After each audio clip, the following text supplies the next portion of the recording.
February 18, 1945. Aberdeen Proving Ground, Maryland. The snow fell lightly on the barbed wire fences that surrounded Compound C, where 127 German women in Wehrmacht auxiliary uniforms shivered in their thin-walled barracks. They had arrived expecting the worst from their American captors, especially the black soldiers assigned to guard them. Men they had been taught were barely human. Before we dive into this story, drop a quick hi in the comments and tell me where you're watching from. It really helps support the channel. What these women didn't know was that their experiences over the next 16 months would completely transform their understanding of humanity, race, and the very ideology they had fought to defend. Captain Marcus Williams stood at the entrance to the women's compound, clipboard in hand, watching as the military transport trucks rolled through the gates. At 34 years old, Williams had seen enough of the world to develop a weary skepticism about human nature. A history professor at Howard University before the war, he had volunteered despite knowing he would face discrimination even in uniform. Now, as the commanding officer of this segregated unit of the 1944th Engineer Battalion assigned to guard enemy prisoners, he was about to face a new kind of challenge. "Sir, the last transport is arriving now," Lieutenant James Cooper reported, saluting crisply despite the light snow accumulating on his shoulders. At 26, Cooper had been a law student at Fordham before the war interrupted his studies. That makes 127 in total, all female auxiliaries from the Wehrmacht Communications Corps captured near Aachen during the advance. Williams nodded, returning the salute. "Thank you, Lieutenant. Make sure Dr. Palmer is ready in the infirmary. I want each prisoner processed and medically examined before nightfall." "Yes, sir." Cooper hesitated. "Sir, I should mention, some of the women are quite agitated. The MPs at the port mentioned they've been difficult." Williams smiled thinly. "I imagine they would be. Being captured is one thing. Being guarded by men who look like us is quite another, given what they've been taught." The trucks ground to a halt, and the first group of women emerged, escorted by military police who seemed eager to hand over their charges. Williams observed them carefully. Most appeared to be in their 20s, though a few looked barely 18. They wore the grey-blue uniforms of the Wehrmacht's female auxiliary communications units, Nachrichtenhelferinnen, the signal helpers, who had maintained the Nazi war machine's vast communications network. Many had hollow cheeks and darkened eyes that spoke of months of dwindling rations as Germany's position deteriorated, but they carried themselves with rigid posture, chins lifted in defiance. At the front of the group, a tall blonde woman with ice-blue eyes scanned the compound, her gaze eventually landing on Williams. She visibly stiffened, then whispered something to the woman beside her. Within moments, a ripple of tension spread through the group as they realized their guards were black soldiers. Williams approached, adjusting his captain's hat. "I am Captain Marcus Williams, commanding officer of this facility," he announced in clear, precise German. He had studied the language extensively during his academic career, researching European history. "You are now prisoners of war under the protection of the Geneva Convention. You will be treated humanely and fairly under international law." The blonde woman stepped forward, standing at attention. "Oberführerin Elsa Weber, Senior Communications Officer, Western Command," she replied in accented but fluent English. "I speak for this unit." "Very well, Oberführerin Weber. Your women will be processed, given medical examinations, assigned quarters, and provided with regulation meals.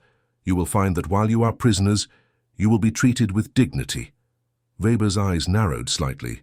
"We understand our rights under international law, Captain. We expect them to be respected." Her gaze flicked briefly to the black soldiers standing at attention behind Williams, and a look of distaste briefly crossed her features. Williams pretended not to notice. "Lieutenant Cooper will oversee your processing. If you have any concerns, you may address them to him or to me directly." As the women were led toward the processing center, Williams heard Weber mutter to another prisoner in German, "Be careful around the Neger. They're animals, barely trained. The Americans use them because they're expendable." Williams kept his expression neutral, though the words stung. He had heard worse, even from fellow Americans. These women had been fed a steady diet of propaganda about racial inferiority. Their beliefs wouldn't change overnight. if they changed at all. Dr. Vivian Palmer, a black physician who had volunteered for the Women's Army Corps, supervised the medical processing of the new arrivals. At 38, she had fought prejudice her entire career, first as a woman pursuing medicine, then as a black doctor in a segregated profession. Now she found herself examining women who viewed her with suspicion and barely concealed disgust.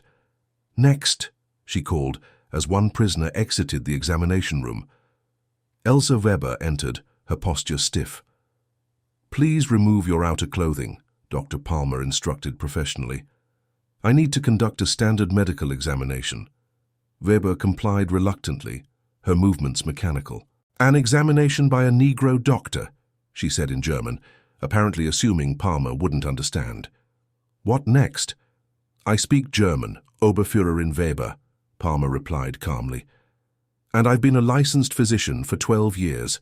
Now please take a deep breath." Weber's cheeks colored slightly, but she remained silent as Palmer completed the examination. "You're suffering from mild malnutrition and vitamin deficiency," Palmer noted, making entries in Weber's file. "Not surprising given Germany's supply situation. You'll be placed on a supplemental diet to address this." Weber dressed quickly. "Is that standard procedure for prisoners?" "It is in the United States," Palmer replied. "Proper medical care is guaranteed under the Geneva Convention." "Such generosity," Weber said, unable to keep the suspicion from her voice. Palmer looked up from her notes. "It's not generosity, Oberführerin, it's basic humanity." The first meal served in the mess hall that evening became a tense affair. The German women sat clustered together at tables, eyeing their food suspiciously. The meal was simple but nutritious: beef stew, bread, potatoes, and canned peaches for dessert. Far better than what they had been eating in the final months before their capture.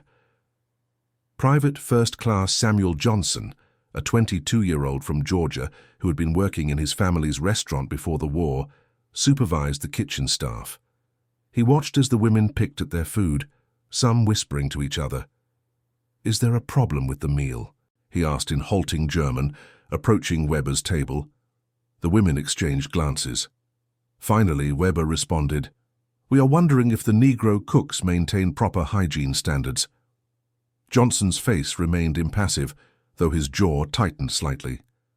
"The kitchen is inspected daily, ma'am, Army regulations." "I see," Weber said, not touching her food. Johnson nodded politely and walked away. A moment later, Captain Williams entered the mess hall, got a tray of food, and sat at Weber's table, directly across from her. The German women fell silent, watching with surprise. "Is the food not to your liking, Oberführerin?" Williams asked conversationally, taking a bite of the stew. Weber glanced at her untouched plate, then at the other women, who were looking to her for guidance. After a moment's hesitation, she picked up her fork and took a small bite. "It is adequate, Captain." "I'm glad to hear it," Williams replied. "Private Johnson is an excellent cook. His family runs a restaurant in Atlanta." Weber didn't respond, but she continued eating. Gradually, the other women followed her example. Williams finished his meal in silence, then stood. "Ladies, I understand that this situation is difficult for you. You are prisoners in a foreign country, surrounded by people you have been taught to fear and despise. I don't expect your opinions to change overnight, but while you are here, you will be treated with respect, and I expect the same in return for my men. They are soldiers of the United States Army, doing their duty honorably. Judge them by their actions, not by propaganda." He left without waiting for a response, leaving the women to consider his words. Later that night in the barracks, Weber gathered the women for a meeting. "Listen carefully," she said in a low voice. "We must maintain discipline and unity. The Americans are trying to confuse us with this show of civility, especially the Negro Guards. Remember your training and your loyalty to the fatherland." Hannah Müller, a 20-year-old communications specialist from Munich, raised her hand tentatively. "But Elsa, if they're treating us well, shouldn't we at least be civil in return?" "They're being civil because they're under orders." Weber replied firmly. "Don't be naive, Hannah.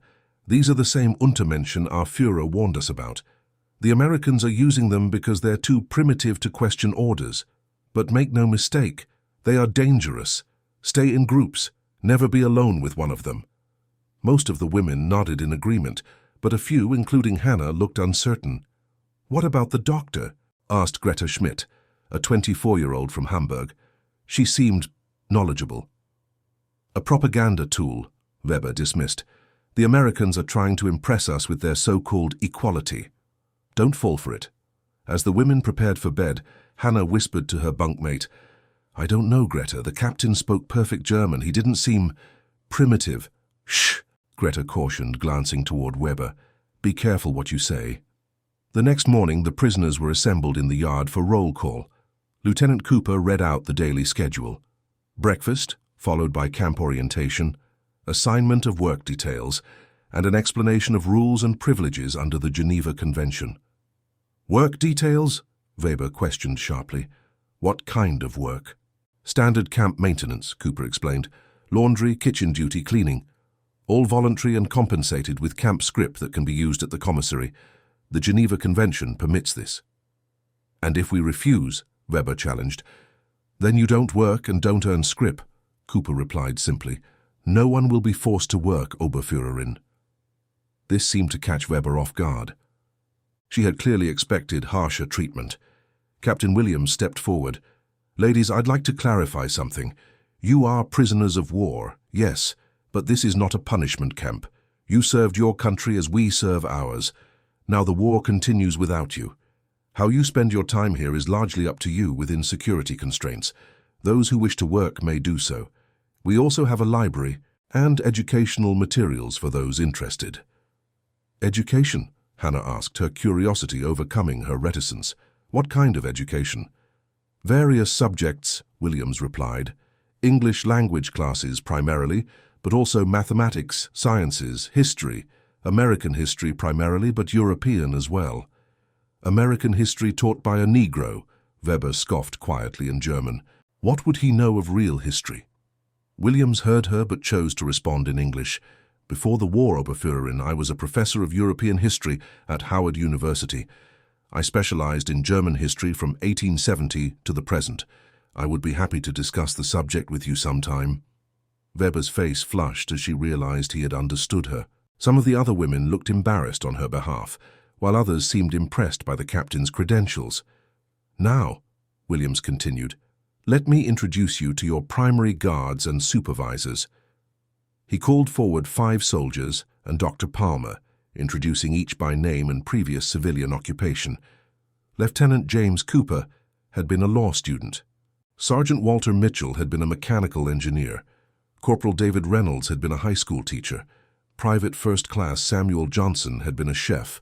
Private Thomas Wilson had been a construction foreman. "These men and Dr. Palmer will be your primary points of contact," Williams explained. "They are all professionals who have put their civilian lives on hold to serve their country, just as you did for yours." The introduction seemed to unsettle some of the women. The guards were not fitting neatly into the stereotypes they had been taught. Over the following weeks, a tense routine developed. The German women kept mostly to themselves, speaking in whispers when guards were nearby. Some volunteered for work details, mainly to break the monotony of captivity, but interactions remained minimal and coolly polite at best. Captain Williams observed the situation with patience. He had not expected immediate change, but he noticed small signs that not all the prisoners shared Weber's rigid views. Hannah Müller had started attending English classes taught by Corporal Reynolds. Greta Schmidt had volunteered for kitchen duty, working alongside Private Johnson. A few others had begun borrowing books from the camp library. Weber maintained her influence over most of the women, however, regularly reminding them of their duty to the fatherland and warning against fraternization with the inferior guards. The first significant crack in this facade came in late March, when Hannah collapsed in the yard during morning exercises. Dr. Palmer rushed to her side, diagnosing her with severe anemia exacerbated by the prior months of poor nutrition in Germany. "She needs to be transferred to the base hospital immediately," Palmer told Williams. "Her condition is serious but treatable with proper care and blood transfusions." Weber stepped forward. "I will accompany her. She shouldn't be alone." "I'm sorry, Oberführerin, but that's not possible," Williams replied. "Security protocols don't allow prisoners to leave the compound except for serious medical emergencies. Hannah qualifies. You don't." "Then one of our medical personnel should attend to her," Weber insisted. Not her. She gestured dismissively toward Dr. Palmer. Doctor, Palmer is the most qualified physician available, Williams said firmly. Hannah will receive the best possible care under her supervision. Hannah, pale and weak on the stretcher, reached out and grasped Palmer's hand. It's all right, she said softly in broken English. I trust Dr. Palmer. Weber's eyes widened in surprise and she stepped back, clearly disapproving but unwilling to argue further in front of the other prisoners. Hannah remained in the base hospital for a week. When she returned to the compound, she was noticeably healthier, with color in her cheeks and new energy in her movements. More surprising to the other women, she spoke warmly of her treatment. Dr. Palmer visited me twice daily, she told the gathered prisoners in the barracks that night. She personally administered my treatments and made sure I received extra rations to build my strength. The nurses, all Americans, some colored, some white, treated me just like any other patient. Weber frowned. They were following orders, Hannah. Don't mistake professional duty for kindness. It wasn't just duty, Elsa. Hannah countered gently. They spoke to me as a person. Dr. Palmer even brought me books in German to read while I recovered. One nurse showed me pictures of her family. They didn't treat me like an enemy. Weber's frown deepened. They're trying to win your sympathy, can't you see that? It's a psychological tactic. Maybe, Hannah conceded. Or maybe they're just decent people doing their jobs like we were. The conversation created a subtle shift in the barracks. Some women continued to nod in agreement with Weber, but others looked thoughtful, considering Hannah's experience. The next day, 3 more women volunteered for English classes. 5 signed up for kitchen duty. Weber watched with growing concern as small cracks began to appear in the unity she had worked hard to maintain. April brought warm weather and new tensions. News of the war's progression reached the prisoners through officially sanctioned radio broadcasts and newspapers. The Allied advance into Germany was accelerating. The women listened and read with increasing anxiety about their homeland and families. Captain Williams noticed the change in mood and called a meeting with his officers. We need to be especially attentive now, he advised them. These women are worried about their homes and loved ones. Some may become desperate or depressed. Keep an eye out for any signs of distress. The prediction proved accurate. Within days, 2 prisoners attempted to escape, slipping away from a laundry detail. They were caught less than a mile from the compound by military police patrols and returned to face consequences. Williams met with the would-be escapees in his office, Weber present as the senior prisoner representative. Helga Braun and Frieda Keller. Williams addressed the 2 young women standing at attention before his desk. You understand that attempting to escape is a serious offense. Yes, Captain, they replied in unison, eyes forward. Under military regulations, I am authorized to impose disciplinary measures including solitary confinement, Williams continued.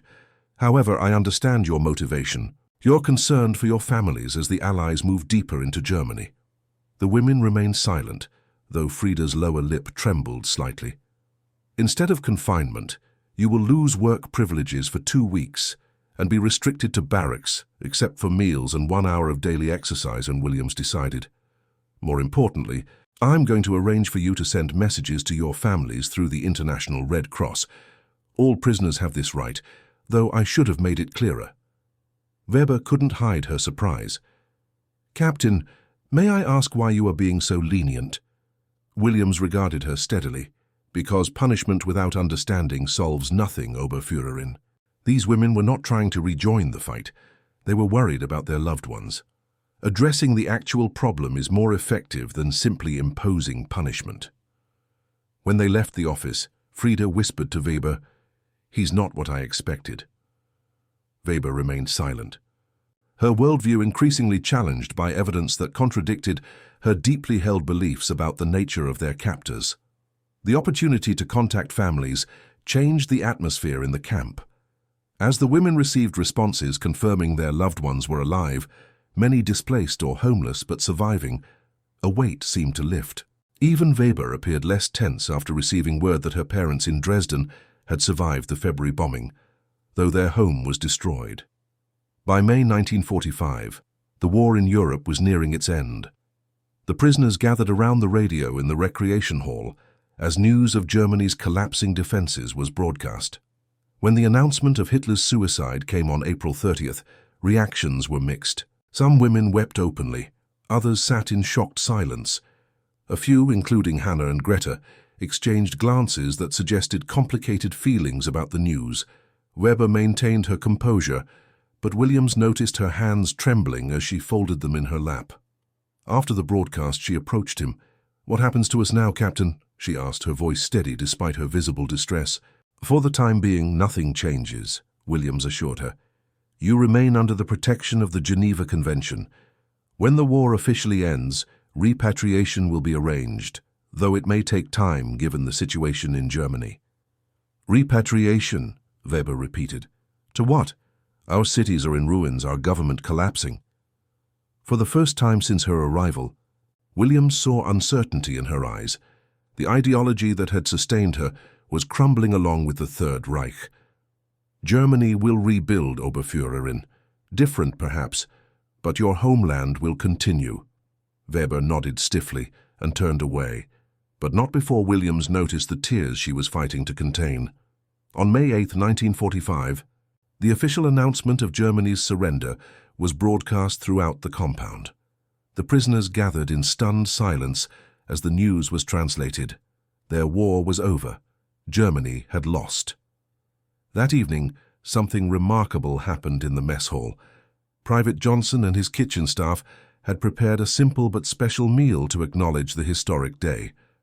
As the women entered for dinner, they found the tables arranged differently, not in the usual separate sections for prisoners and guards, but in a mixed configuration that would require them to sit together. Captain Williams stood at the center of the room. "Ladies," he announced, "today marks the end of a terrible conflict that has cost millions of lives across many nations.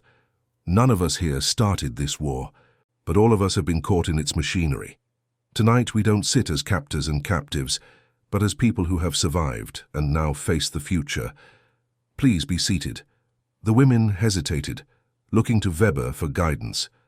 To everyone's surprise, she moved forward and took a seat at a table where Lieutenant Cooper was already sitting. After a moment's pause, the other women followed her example, finding places at the mixed tables. The meal began awkwardly with minimal conversation, but gradually the atmosphere relaxed. Private Johnson moved among the tables, explaining the dishes he had prepared, some American, some his best approximation of German cuisine. At Weber's table, Lieutenant Cooper cautiously broached the subject that was on everyone's mind. "If I may ask, Oberführerin, what are your thoughts about returning to Germany?" Weber considered the question, choosing her words carefully. "I served my country as you serve yours, Lieutenant. Now I must see what remains of it and help rebuild. It will not be easy." "No," Cooper agreed. "But from what I've learned about the German people, they are resilient. My grandfather used to speak of German immigrants in our neighborhood. He said they could build something from nothing, through sheer determination." Weber looked surprised at this personal observation. "Your grandfather knew Germans well?" "He did. He was a freed slave who fought in the Civil War, then settled in Pennsylvania. The community there included many German families. He learned carpentry from a German master builder." This piece of American history, so different from the narratives the women had been taught, prompted questions from others at the table. The conversation gradually expanded to include experiences from both sides, carefully avoiding direct discussion of the Nazi ideology that had driven the conflict. By the end of the meal, something had changed. The rigid separation between guards and prisoners had softened, if only temporarily. As the women returned to their barracks, many found themselves reflecting on conversations that had humanized those they had been taught to view as inferior. Weber was unusually quiet as she prepared for bed. Hannah approached her cautiously. "Elsa, are you all right?" Weber looked up, her expression troubled. "Do you know what Lieutenant Cooper told me? His grandfather was a slave who fought for his freedom, then learned a trade from a German. A Negro and a German working together, learning from each other. Nothing in my education prepared me for that. Perhaps," Hannah suggested gently, "there are many things our education didn't prepare us for." Weber didn't respond, but her silence spoke volumes. The certainties that had governed her life were dissolving, leaving questions she had never thought to ask. The following weeks brought significant changes to the compound. With the European war officially over, security protocols relaxed somewhat. The prisoners were granted more freedom of movement within the compound and additional recreational opportunities.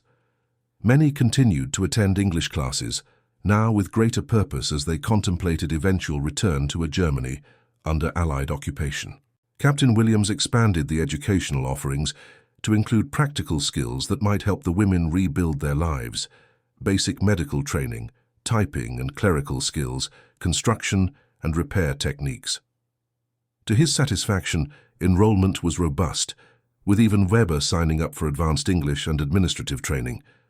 June brought an unexpected development. A photographer and journalist from Life magazine arrived to document the unique situation at Aberdeen. German women prisoners guarded by Black American troops. The War Department, recognizing the public relations value, had authorized the story. The journalist, Elizabeth Parker, was a seasoned war correspondent who had covered the European theater. She approached her assignment with professional curiosity, interviewing guards and prisoners alike. "Captain Williams," she asked during their initial meeting, "was there a specific reason the Army assigned black troops to guard female German prisoners? It seems an unusual arrangement." Williams smiled thinly. "The official reason, Miss Parker, was practical. With combat operations still ongoing when this camp was established, white troops were prioritized for deployment overseas. Unofficially, I suspect someone in the War Department thought it would be psychologically effective to place women who believed in Nazi racial ideology under the authority of those they considered inferior. And has it been effective in your observation?" Williams considered the question carefully. "It has been educational for both sides." Parker spent a week at the compound, observing daily routines and conducting interviews. Most of the prisoners were initially reluctant to speak frankly, but some, including Hannah and Greta, eventually opened up about their changing perspectives. "When we arrived, we were afraid," Hannah admitted.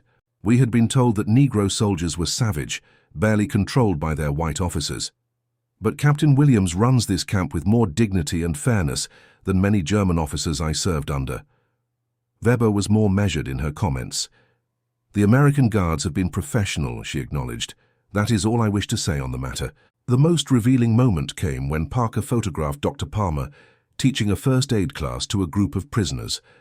The image captured German women listening attentively to a black woman demonstrating bandaging techniques, a scene unimaginable in Nazi Germany.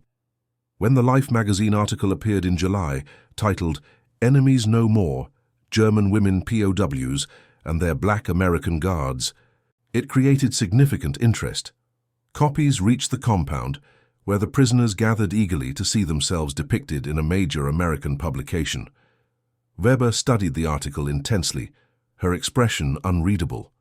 The piece was generally positive, emphasizing the professional conduct of the guards and the gradually improving relations within the compound. It noted that while some prisoners maintained distance and formality, others had developed what the journalist called a cautious respect for their captors. "They make us sound like we've all become friends," Weber remarked to Captain Williams, who was observing the prisoners' reactions. "Have we?" Williams asked mildly. Weber hesitated. "Not friends, Captain, but perhaps not what we once believed either."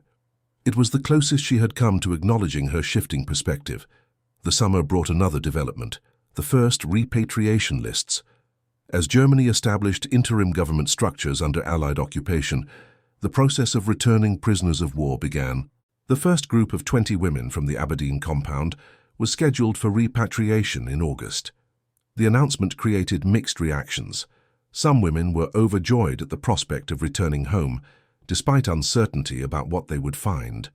Others seemed almost reluctant, having adjusted to the relative security and comfort of the camp compared to the chaos and deprivation they expected in post-war Germany. Hannah and Greta were among those on the first list. The night before their departure, they sought out Dr. Palmer to say goodbye. "We wanted to thank you," Hannah said, presenting Palmer with a hand-embroidered handkerchief, "for everything you taught us, not just first aid, but other things." Palmer accepted the gift with a smile. You were good students, both of you. Use what you've learned to help rebuild your country. It will be different now, Greta said. We will be different. That's how change begins, Palmer replied, with individuals who see differently than before. The next morning, as the transport prepared to depart, unexpected emotions surfaced. Women who had been prisoners for nearly 6 months embraced those staying behind. Several approached their guards to shake hands and offer awkward thanks. Captain Williams and his officers stood at attention as the women boarded the transport. Weber, not on the first repatriation list, watched the proceedings with a complex expression. They seem almost sorry to leave, some of them, Lieutenant Cooper observed quietly. The known sometimes feels safer than the unknown, Williams replied, and they've learned that what they thought they knew wasn't always true. That's a difficult lesson. As the transport pulled away, Hannah leaned out the window, calling back in English, "Thank you, Captain Williams. Thank you, everyone." Several other women joined her, waving and calling thanks. The guards maintained their formal posture, but nodded in acknowledgement as the truck disappeared through the gates. Weber approached Williams after the transport had gone. 20 gone, 107 remaining, she said. When will the next group leave? September. According to current plans, Williams informed her. Repatriation will continue in stages as transportation and processing facilities allow. Weber nodded. Captain, may I make a request? Some of the women wish to continue their education while they wait. Could the classes be maintained even as our numbers decrease? Williams studied her with interest. This was the first time Weber had made such a request, implicitly acknowledging the value of what the camp offered. Of course, Oberführerin. The classes will continue as long as there are students to attend them. Thank you, Weber said formally, then added, I have enrolled in the advanced administrative course myself. I believe such skills will be useful in whatever Germany becomes now. A practical decision, Williams agreed, not commenting on this significant shift in her attitude. September brought the departure of 30 more women and a letter for Captain Williams from Hannah Müller, now back in Munich. The letter had passed through military censors but arrived intact, its contents deemed harmless. Dear Captain Williams, it read, I hope this letter finds you well. I wanted to inform you of our situation in Munich. The city is heavily damaged, but people are beginning to rebuild. Greta and I have found work with the American occupation authorities using the English and clerical skills we learned at Aberdeen. Our German neighbors are sometimes suspicious of us for working with the Americans, but we know better now than to judge people by preconceptions. Please tell Dr. Palmer that I am using my first aid training to help at a local clinic. Medical supplies are scarce, but we manage with what we have. Sometimes I remember her saying, medicine isn't about what you have, but what you do with what you have. Most importantly, I want you to know that our time at Aberdeen, though we came as prisoners, taught us lessons I believe will help build a better Germany. Please share this letter with the others, especially those who have not yet returned home. Tell them that while conditions are difficult, there is also hope. With respect and gratitude, Hannah Müller. Williams shared the letter with the remaining prisoners during dinner that evening. The women listened intently, some nodding at the description of conditions, others looking worried or thoughtful. So it's true, Weber said after he finished reading. Germany is being occupied by the 4 powers, just as the radio reports have said. Yes, Williams confirmed. The American, British, French and Soviet forces have divided the country into occupation zones. Munich is in the American zone. And those who speak English and have administrative skills are finding work with the occupation authorities, Weber noted, her tone neutral but her implication clear. The skills being taught at Aberdeen were proving valuable for reintegration. It appears so, Williams agreed. Those who can bridge between Germans and Americans are needed. Weber nodded slowly. Then our classes have even greater purpose now. October brought crisp autumn weather and further repatriations.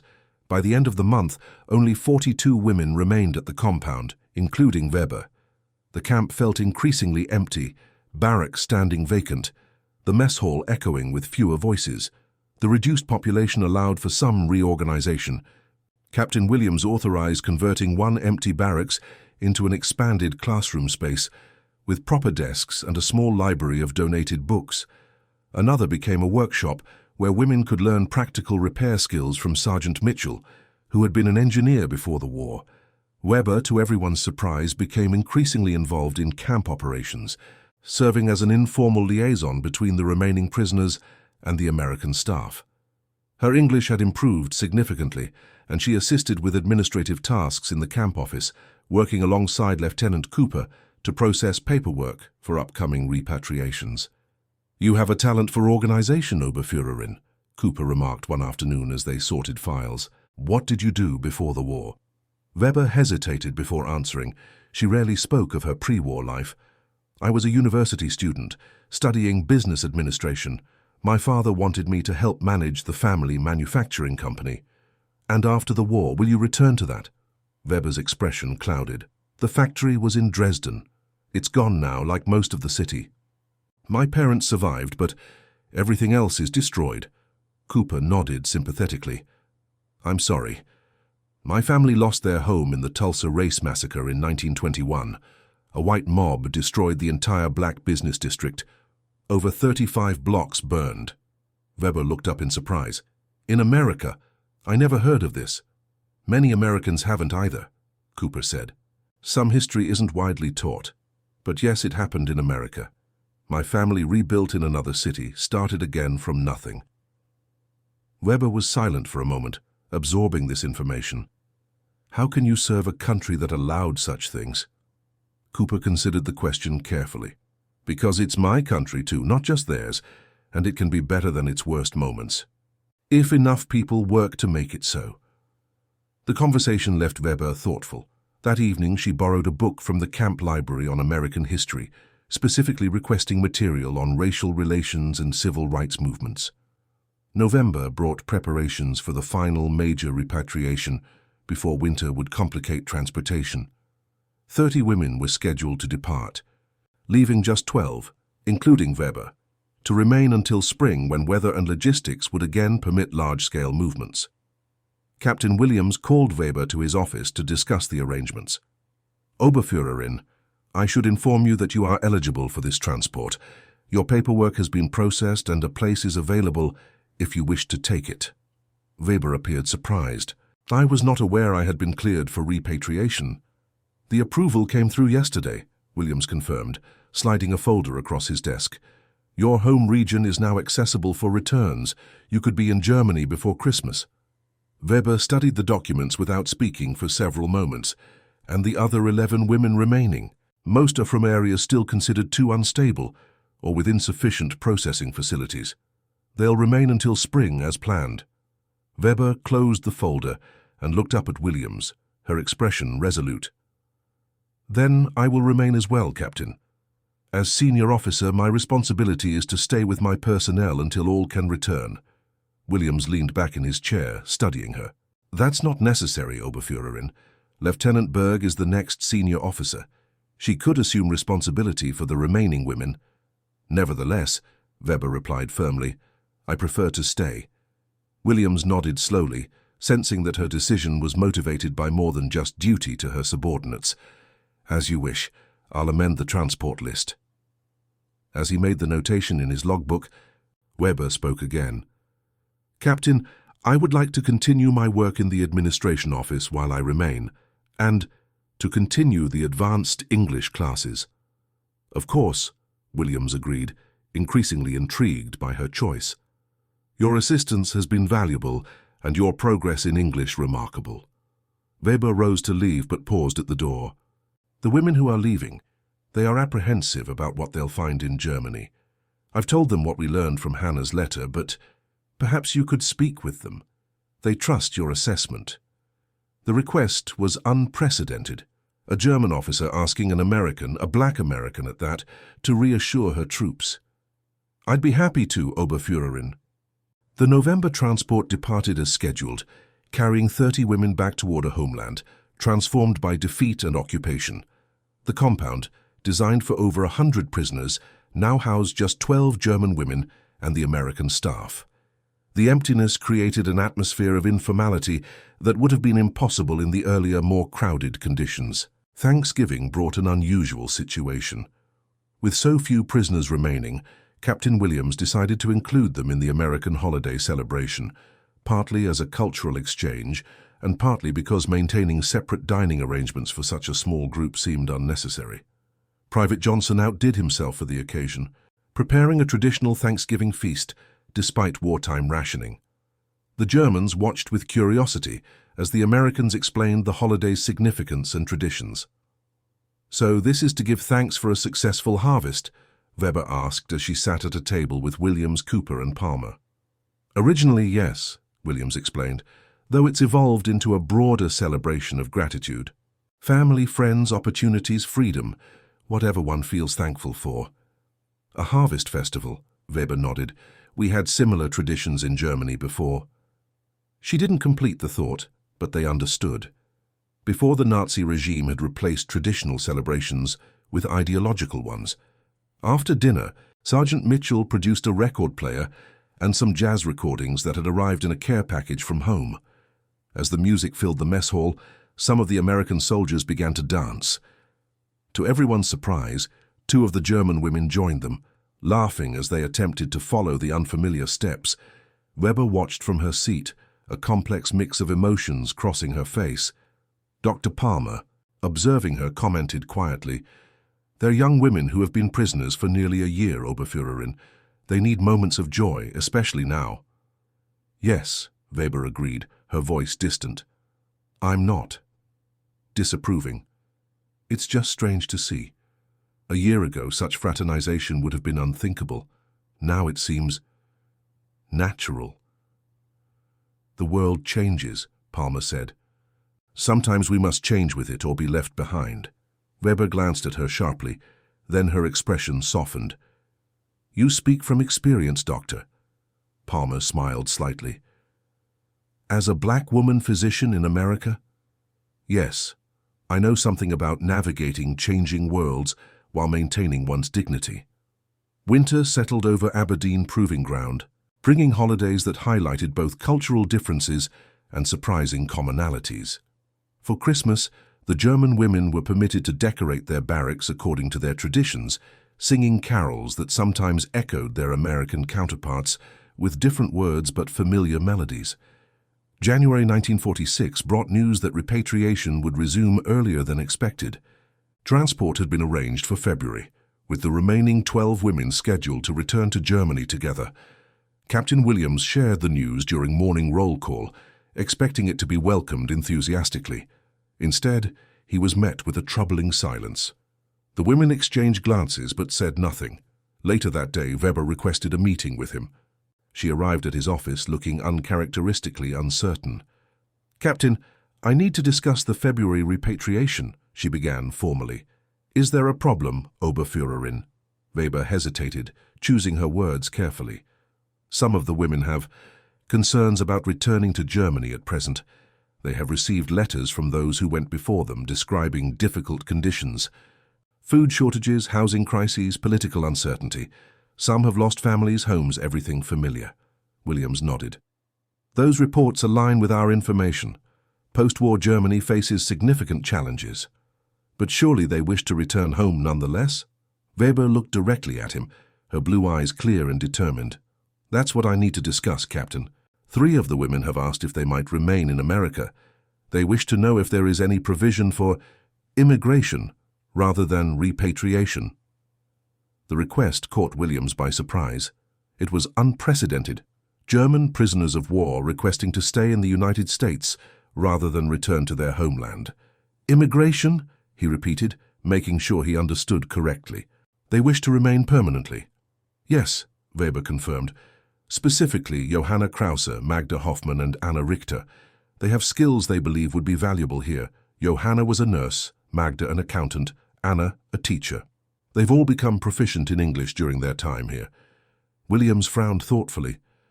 "This is highly irregular, Oberführerin. There's no established procedure for such requests. POWs are expected to repatriate when hostilities end."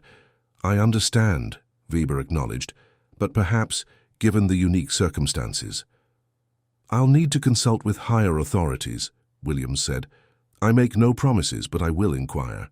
Weber nodded gratefully. "Thank you, Captain." She rose to leave, but paused. "There is one more thing. I would also like to be considered for possible immigration if such an option becomes available." Williams couldn't hide his astonishment. "You, Oberführerin? You've been the most dedicated to maintaining German discipline and unity among your women. I would have expected you to be the most eager to return." Weber's composure faltered slightly. "I have had time to reconsider many things during my captivity, Captain. My family's business is destroyed. My parents living with relatives in a small village. More importantly, I have seen things here that have changed my understanding of the world. I believe I could build a better future in America than in a divided Germany under occupation." The admission clearly cost her pride. Williams regarded her thoughtfully, recognizing the profound shift this represented. "I will include your request in my inquiries," he promised. The request required communication with the War Department, State Department, and immigration authorities. Williams spent hours on the telephone and composing telegrams, explaining the unprecedented situation. The response was initially negative. No provisions existed for German POWs to remain in the United States as immigrants, but Williams persisted, enlisting support from the base commander and providing detailed information about the women in question, emphasizing their skills, their demonstrated ability to adapt to American society, and their potential value as immigrants. February arrived with no definitive answer. The repatriation transport was scheduled for the 15th, leaving little time for alternatives to be arranged. On February 10th, Williams received a telephone call from Washington. After a lengthy conversation, he called Weber to his office. "Oberführerin, I have information regarding the immigration requests," he began, his expression revealing nothing. "It's complicated but potentially promising." Weber listened intently as he explained. "While there is no provision for POWs to directly convert to immigrant status, there is a possible pathway. The women would need to return to Germany as scheduled, but once there they could apply for regular immigration visas through the American occupation authorities. Their status as former POWs who cooperated fully and have demonstrable skills would be considered favorably." Weber's expression fell slightly. "So they must return first." "I'm afraid so," Williams confirmed, "but I've received assurances that their applications would be expedited.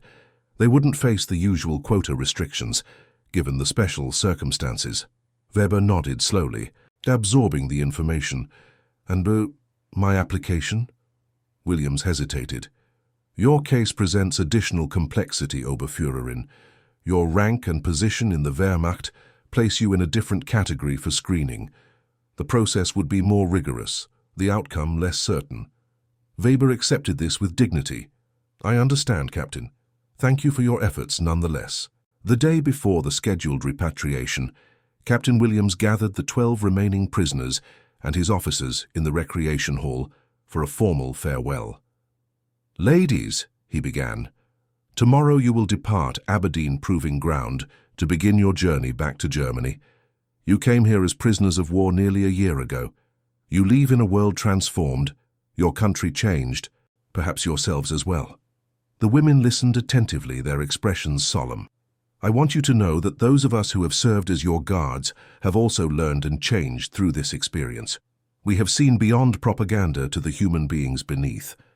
We have found, perhaps to our mutual surprise, that understanding is possible even between those taught to be enemies." Williams paused, looking at the faces before him, both the German women and his own soldiers, reflecting on the journey they had shared. "Those of you who wish to return permanently to America have been provided with the necessary information and contacts. For all of you, whatever path you choose, I wish you success and peace." Weber stepped forward. "Captain Williams, on behalf of all of us, I would like to express our appreciation for the treatment we have received here. We came as enemies, expecting harshness. We found instead fairness, dignity, and education in more ways than one." She turned to address both her fellow prisoners and the American guards. "We have lived a strange experiment here, German women guarded by Negro American soldiers, both sides carrying prejudices and expectations. I believe we have all learned that human worth cannot be determined by such superficial factors as race or nationality." Her words hung in the air, powerful in their simplicity and in the journey they represented for a woman who had once been a dedicated adherent of Nazi ideology. The next morning, as the transport trucks arrived, an unexpected moment of humanity unfolded. As each German woman boarded the vehicle, she paused to shake hands with the American guards lined up beside it. Words of thanks were exchanged, even some embraces between those who had worked closely together. Weber was the last to board. She approached Captain Williams, standing tall in the uniform she had worn for nearly a year of captivity. "Captain," she said, formally extending her hand. Williams took it, returning her firm grip. "Oberführerin. I have requested that the occupation authorities place my immigration application in the hands of Lieutenant Cooper's father's law firm in New York," she said. "He has provided me with the contact information." Williams nodded. "A wise choice. They have experience with immigration cases." Weber held his gaze. "When I arrived here, I could not have imagined shaking the hand of a Negro officer, let alone seeking his assistance for my future. We are taught limitations that exist only in our minds, Captain." "Indeed we are, Oberführerin. The challenge is recognizing and overcoming them." She released his hand and turned to board the truck, but paused at the step. "Captain Williams," she said, turning back, "you once told us to judge your men by their actions, not by propaganda. That was good advice for many situations." With that, she climbed aboard, and the truck's engine rumbled to life. Williams and his officers saluted as the vehicle pulled away, carrying the last German prisoners from Aberdeen Proving Ground. 3 months later, in May 1946, Williams received a letter forwarded through military channels. It was from Elsa Weber, now in Frankfurt in the American occupation zone. "Dear Captain Williams," she wrote, "I hope this letter finds you well. I am writing to inform you that I have secured a position as a translator and administrative assistant with the occupation government. My experiences at Aberdeen, particularly the administrative work and language training, have proven invaluable. You may be interested to know that Johanna, Magda and Anna have all submitted their immigration applications as planned. The process is proceeding, though slowly. I have chosen a different path, at least for now. There is much work to be done in rebuilding Germany, and I find myself uniquely positioned to bridge understanding between Germans and Americans. Dr. Palmer once told me that change begins with individuals who see differently than before. I now understand the profound truth of that statement. The lessons of Aberdeen remain with me daily as I work alongside Americans, including Negro officers, helping to establish a new and better system than the one I once served. Please convey my regards to Lieutenant Cooper, Dr. Palmer, and the others. What happened at Aberdeen, enemies becoming not just civilly coexistent, but genuinely respectful of one another, seems to me a model for what might be possible on a larger scale. With respect and gratitude, Elsa Weber. Williams shared the letter with his staff, many of whom had already received their own reassignments as the POW camp operation wound down. The Aberdeen experiment was ending, but its impact continued in ways none of them could have anticipated when those first trucks arrived in February 1945. Epilogue, June 1947. Captain Marcus Williams, now discharged from the Army and returned to his position at Howard University, received a telephone call in his office one sunny afternoon. "Professor Williams, this is Elizabeth Parker from Life magazine. We met at Aberdeen Proving Ground during my story on the German women prisoners." "Of course, Miss Parker. What can I do for you?" "I thought you might be interested to know that I've just returned from Germany, where I interviewed several of your former prisoners. I'm working on a follow-up piece." Williams sat forward, intrigued. "Indeed. How are they faring?" "Quite well, in many cases. Hannah Müller is now supervising a team of German clerical workers at the occupation headquarters in Munich. Greta Schmidt works for the Food Distribution Administration, and Elsa Weber has been promoted to a significant position in the Cultural Affairs Division, working on denazification and re-education programs." "Weber?" Williams couldn't hide his surprise. "Working on denazification." "Yes," Parker confirmed, amusement in her voice. "She told me, and I quote, Who better to recognize the dangerous illusions of Nazi ideology than one who once believed them completely? Williams laughed softly. She has a point. She also said something I thought you should hear, Professor. When I asked what had changed her so dramatically, she said, "At Aberdeen, I was guarded by men I had been taught were inferior in every way. Instead, I found them to be educated, dignified and humane, often more so than those who had taught me to despise them. When reality so thoroughly contradicts ideology, one must choose between blindness and enlightenment." Williams was silent for a moment, moved by the transformation his former prisoner had undergone. "Oh, and there's one more thing," Parker added. "Johanna Kraus, Magda Hoffman and Anna Richter have all received their immigration visas. They arrive in New York next month. Weber asked me to let you know. She thought you might want to welcome them to America." "Yes," Williams said thoughtfully. "I believe I would like that very much." After ending the call, Williams sat at his desk, reflecting on the strange journey that had begun with trucks full of hostile, frightened German women arriving at a POW camp. None of them, not the prisoners, not the guards, not Williams himself, had anticipated how profoundly that experience would transform them. In a world still healing from the wounds of global war, still grappling with racial prejudice and national hatreds, the story of Aberdeen offered a small but significant proof that change was possible. Different peoples, taught to despise each other, had discovered their shared humanity. It was, Williams thought, perhaps the most important victory of the war, not won on battlefields but in the quiet revolution of minds and hearts. And that concludes our story. If you made it this far, please share your thoughts in the comments. What part of this historical account surprised you most? Don't forget to subscribe for more untold stories from World War II, and check out the video on screen for another incredible tale from history. Until next time.